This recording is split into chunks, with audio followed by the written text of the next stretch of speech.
There's a super interesting new piece in The Nation written by Sasha Abramsky, which says that there are now even some Republicans worried that indeed Donald Trump is trying to figure out how to retain control regardless of the outcome of the November election, which is now under 8 weeks away. It's 8 weeks minus 1 day. And they're actually using the word coup to describe the possibility of what Donald Trump may do if indeed he loses to Joe Biden on November 3rd. And this article by Sasha Abramsky in The Nation, which we're linking to, and I encourage you to read, quotes Charles Fried. Charles Fried is a Harvard Law School professor, still a Republican as far as I know right now. And Charles Fried is increasingly worried about Donald Trump's electoral strategy of seemingly encouraging chaos and violence, and is even talking about how this strategy is ripe for Donald Trump to actually send in provocateurs into largely left-leaning protests in order to make them seem more violent, in order to try to justify his reelection, or as a sort of double goal, to claim that things are so crazy we can't really be sure the election was done correctly if he doesn't win. And this is a classic authoritarian provocateur strategy. We've seen this the world over. We've seen it for decades and decades. That's Charles Fried.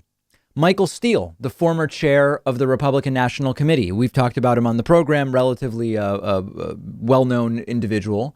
He is also concerned about the same possibility in November. And the difference would be Michael Steele doesn't so much think that what's going on is primarily authoritarianism, but Michael Steele believes that it's really political opportunism and Trump being determined to retain control from a politically advantageous perspective rather than simply sheer authoritarianism. But the main takeaway and the most important point here is that both Charles Fried and Michael Steele believe that Donald Trump is willing to do whatever he needs to do to remain in the White House.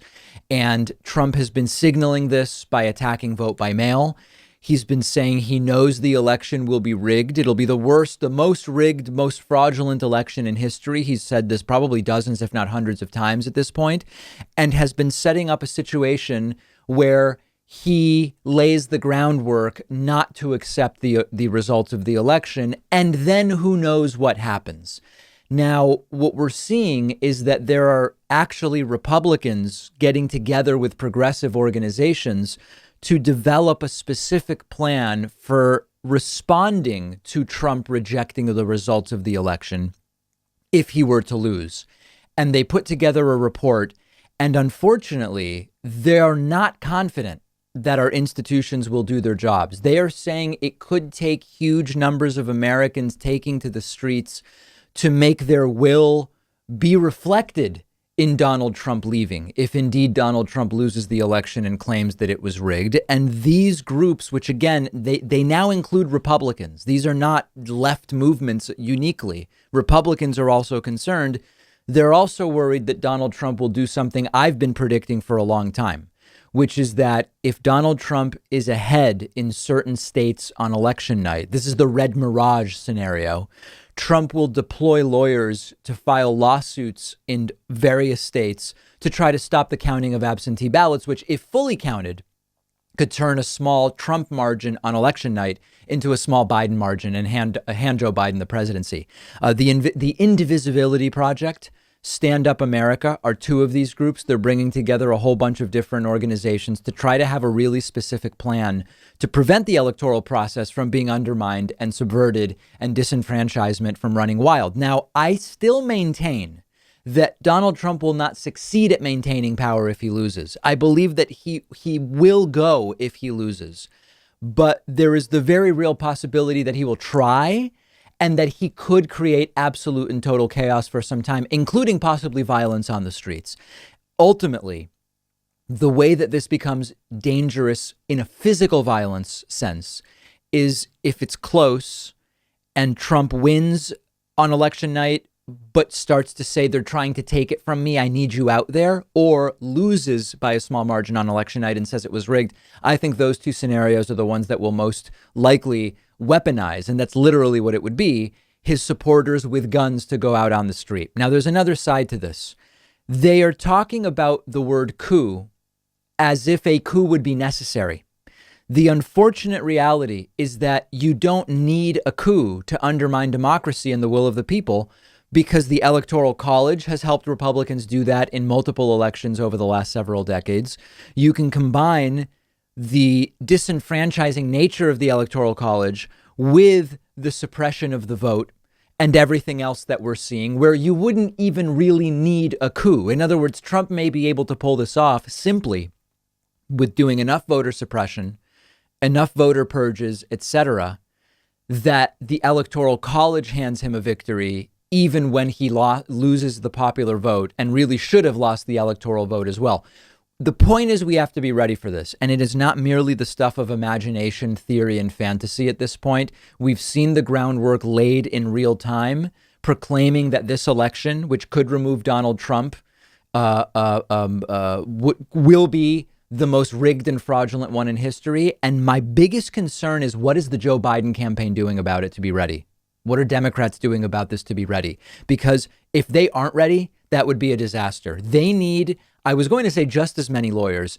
They probably need twice as many lawyers as Trump has ready to try to stop counting absentee ballots. They need twice as many lawyers to ensure that absentee ballots are counted. And it actually could come down to that. It could get very ugly very quickly. I'm not confident that the Biden campaign and the Democratic Party are ready. Why? Because they've been not ready so many other times in history. But they absolutely need a plan. They need the lawyers ready to go. And we're going to be very closely following whether they do have that system in place. Privacy.com is one of our sponsors, and they're giving you $5 just for using their free service at privacy.com/Pakman. Privacy is a service I've been using for a while now. I love it. It saves me a bunch of headaches. It's completely free, and it's very quick to set up. And here's how it works. When you pay for something online or over the phone, instead of exposing your real credit card number, Privacy lets you generate virtual card numbers. The payments are withdrawn from your checking account, but your real card number stays completely private, and you do it all with one click. You can autofill the card number in your web browser, on the phone. You can create 12 virtual cards a month. You can set spending limits, freeze them, delete them whenever you want. I especially love it for free trials where you need to give a credit card number, because I can destroy the virtual card number as soon as I give it to the company, and I know I won't be charged in the future. If you're ordering food over the phone, why do I need to give a restaurant my real card number if I don't have to? Companies don't have to know who you are. Your real credit card number is protected from the data breaches that happen, unfortunately, more often than we would like, and it's completely free. They do have a paid version with different tiers where you can create more virtual credit card numbers per month, cashback rewards, extra security features. But go ahead and sign up for the free service. It's a no-brainer. Companies can't charge you unexpectedly. You're protected from identity theft. It costs you nothing. And Privacy is giving you $5 to spend just for signing up when you go to privacy.com/Pakman.